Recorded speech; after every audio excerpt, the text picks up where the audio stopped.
এখানে আমরা মওদুদি ইসলামের অনুসারিত নয়, কেউ মদিনা ইসলামের চর্চা করি। আমরা মদিনা ইসলামে বিশ্বাস করি। ইসলামকে রাজনীতিতে ব্যবহার করার এবং বিভিন্ন তরিকায় ব্যবহার করার রাজনৈতিক ফায়দা হাসিলের জন্য আমরা লক্ষ্য করি।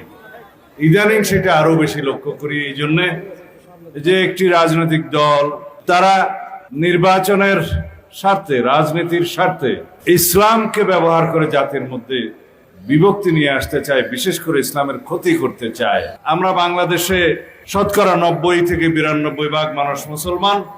আমরা মদিনা ইসলামের চর্চা করি, আমরা মদিনা ইসলামে বিশ্বাস করি। রাসূলুল্লাহ সাল্লাল্লাহু আলাইহি ওয়াসাল্লাম যে ইসলামের প্রবর্তন করে গিয়েছেন, সাহাবায়ে কেরাম যে ইসলামের অনুশীলন করে গিয়েছেন, সেই ইসলামের অনুসারী আমরা।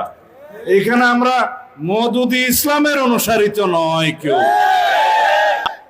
সুতরাং যারা ফিরকা ফিতনা তৈরি করে বাংলাদেশে মুসলমানদের মধ্যে বিভ্রান্তি সৃষ্টি করতে চায়, তাদের কাছ থেকে আমাদেরকে সাবধান হতে হবে।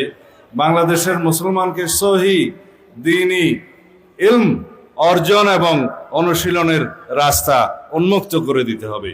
এই জন্যই আমি এখানে এসেছিলাম, শুনতে এসেছিলাম এবং বিশেষ করে আপনাদেরকে এই দাওয়াত দিতে এসেছিলাম যারা আমাদের মধ্যে বিভ্রান্তি সৃষ্টি করতে চায় এবং সেই বিভ্রান্তি সৃষ্টির জন্য ইসলামকে ব্যবহার করতে চায়, তাদের কাছ থেকে আমাদের দূরে থাকতে হবে।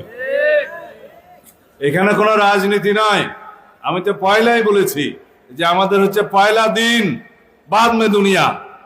এই জন্য আমাদেরকে চিন্তা করতে হবে যারা রাজনীতির নামে বিভিন্ন রকমের বক্তব্য দিতে থাকে বিভিন্ন আদর্শের কারণে, সেটা স্বাগতম, কিন্তু ইসলামকে যেন আমরা সেই জায়গায় নিয়ে না যাই যেখানে রাজনৈতিক কারণে আমাদেরকে আমাদের দিনকে ক্ষতিগ্রস্ত করতে পারে। আওয়ামী লীগের রাজনীতি এই দেশের মানুষ দেখেছে, এটা অপরাজনীতি, ইসলাম বিদ্বেষী রাজনীতি, আলেম নির্যাতনের রাজনীতি, আলেম বিদ্বেষী রাজনীতি, মুসলিম বিদ্বেষী রাজনীতি তারা করেছে তাদের রাজনৈতিক স্বার্থ হাসিল করার জন্য।